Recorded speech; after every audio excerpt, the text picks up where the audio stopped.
اے ایمان والو، نہ تو اللہ اور رسول سے خیانت کرو اور نہ اپنی امانتوں میں خیانت کرو، اور تم ان باتوں کو جانتے ہو، اور جان رکھو کہ تمہارا مال اور اولاد بڑی آزمائش ہے، اور یہ کہ اللہ کے پاس نیکیوں کا بڑا ثواب ہے۔ مومنو،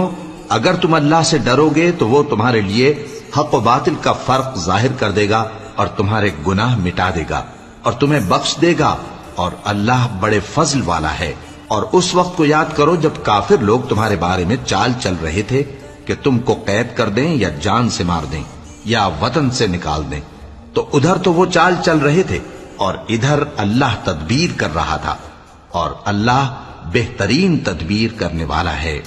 اور جب ان کو ہماری آیتیں پڑھ کر سنائی جاتی ہیں تو کہتے ہیں یہ کلام ہم نے سن لیا ہے، اگر ہم چاہیں تو اسی طرح کا کلام ہم بھی کہہ دیں، اور یہ ہے ہی کیا، صرف اگلے لوگوں کی حکایتیں ہیں۔ اور جب انہوں نے کہا کہ اے اللہ، اگر یہ قرآن تیری طرف سے برحق ہے تو ہم پر آسمان سے پتھر برسا